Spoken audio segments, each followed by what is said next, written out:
Isaang mainit at mapagpalayang hapon sa mga kasama natin na nandito ngayon. Nakikita nyo ba si Gat Andres Bonifacio? Kaarawan niya po ngayon. Siya po ang bayani ng mga manggagawa na nakipaglaban para sa kapakanan ng bayan. Kaya po nandito tayo mga kasama para kunitain ang kaarawan ng dakilang bayani ng mga manggagawa at ng mamamayang Pilipino.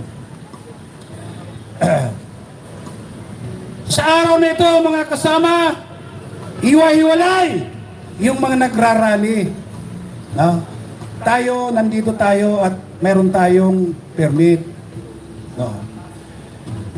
Kaya lang, sa dami nagrarally, iba-iba yung tema ng kanyang dinadala.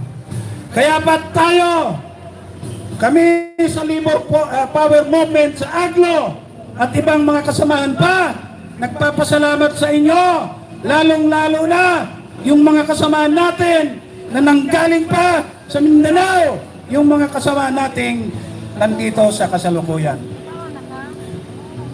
Alam niyo po, kung nabubuhay si Andres Bonifacio, malamang sa malamang, hindi lang natin siya kasama, malamang siya pang nangunguna para ipaglaban ang mamamayang Pilipino, hindi lang mga manggagawa sa kanilang karapatan, kundi i-denounce, ibulalas, isigaw ang nangyayaring korupsyon sa ating bayan sa kasalukuyan. Kaya po, mga kasama, huwag nating kakalimutan. Bukod sa kaarawan ni Bonifacio, nandito tayo parang ipaabot sa inyo sapagkat yung ibang mga kasamaan natin medyo may konting kalituhan pa.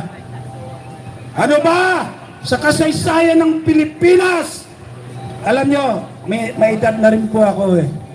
Marami ng administrasyon yung pinagdaanan ko at tuloy-tuloy na nakikipaglaban para sa manggagawa at sa mamamayang Pilipino. Pero ito ang administrasyon na ito ang pinakakurap. Napakakurap po. Kinakailangan makipaglaban tayo para sa karapatan ng manggagawa at sa mga Pilipino.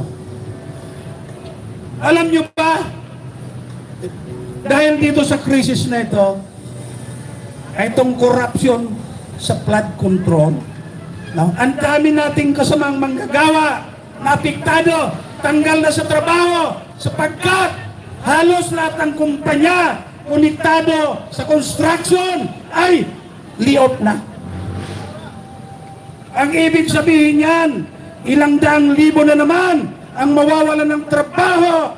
Yan ay malamang sa malamang sasama na roon sa araw-araw na umaalis sa Pilipinas, nangingibang bayan para maganap ng trabaho na ayon sa datos mga kasama, umaabot ng 6,000 araw-araw ang nangingibang bansa para makapaganap ng trabaho sapagkat dito wala silang oportunidad. Sa mga katwid, malaki pa ang sakripisyong haharapin natin. Itong krisis nito sa flood control, kung matatandaan nyo, si BBM mismo may sabi. Anong sabi ni BBM? Nung alam niya na matutuklasan na ng mamamayang Pilipino ang napakalaking korupsyon, sinabi niya doon sa Suna, diba? Una, nagyabang. Mga kababayan, no, sa administrasyon ko, na 2-3 taon pa lang, almost 5,000 flood control na ang natapos. Alam nyo yung sinungaling, diba? Ang kalaban niyan, kalikasan. 2 araw after na nagsalita si Marcos na napakaganda ng flood control project niya ay binaha hindi lang Metro Manila kundi halos buong Pilipinas. So sa susunod na suna niya, anong sinabi niya? Mahiya naman kayo sa korupsyon. Pero ang problema, hindi naman niya sinasabi kung sino yung dapat mahiya. Ayon sa ngayon, yung mga nangyayari ngayon, batay sa aking pag-aaral, sa analysis ko, malamang sa malamang ang sinasabi ng Pangulo sa panahon na sinabi niyang mahiya naman kayo. Baka yung mga kasamahan niya na binudol siya, malamang kulang ang dinala sa kanya ng mga kasamahan niya. Kaya sila ang dapat mahiya. Kulang. Yan, kulang. Kaya hindi na ako magtatagal sapagkat may magsasalita pa. Mainit kanina. Mamaya lalakad pa tayo at magkakaroon tayo ng organized dispersal. Alam naman natin na yung mga nandito ngayon ay organisado po yan. No? Oh. Bantayan natin ang ranggo natin. Oh. Bago ako magtapos, nagpapasalamat ako, lalong-lalo na yung mga galing sa probinsya. Yung mga galing sa Bataan, galing Batangas, Cavite, at mga karatik, lalawigan ng NCR. At lalong-lalo na yung mga galing sa Mindanao. Kaya mga kasama, itong korupsyon na ito, hindi natin tatantanan. May kasabihan, marahil hindi tayo ganong kalakihan ngayon. Diba? May kasabihan mga kasama, na sa 1,000,000 milyang pakikipaglaban, nag-uumpisa sa unang hakbang. Ito, marahil, unang hakbang pa lang natin.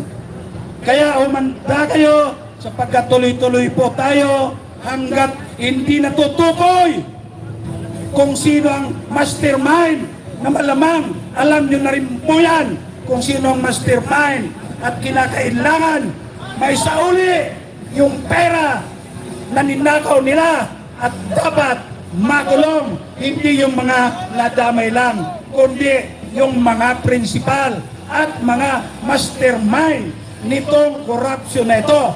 Sapagkat huwag kayong maniwala na hindi alam na Malacanang. Alam naman natin yung korupsyon dati sinasabi, korupsyon sa customs, korupsyon sa BIR. Hindi pa pumapasok yung pera sa kaban ng bayan. Itong korupsyon ngayon, pera na natin, nasa loob na ng gobyerno na dapat gamitin para sa kapakanan ng mamamayan. Tapos nanakawin lang nila. So kinakailangan mga kasama, bantayan natin tuloy-tuloy.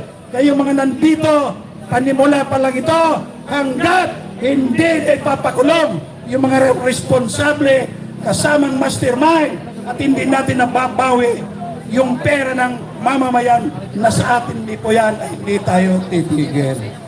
Kaya mga kasama, maraming salamat at siguro pagkatapos ang susunod na speakers o dalawa pa, lalakad po tayo. Lalakad tayo. Huwag kayong aalis sa hanay, bantayan natin yung hanay natin sapagkat magkakilala naman tayo sapagkat kanina kung maririnig nyo, yung nasa Lunita, anong sinasabi ng mga nagrarally ron? Ang nanggugulo yung mga pulis. Sabi nila, no, tayo ay matahimik. So, lalakad tayo maya-maya at i-organize natin yung hanay natin. Maraming salamat! Mabuhay ang mga manggagawa! Mabuhay ang sambayanang Pilipino! Mabuhay! Maraming salamat po, Atty.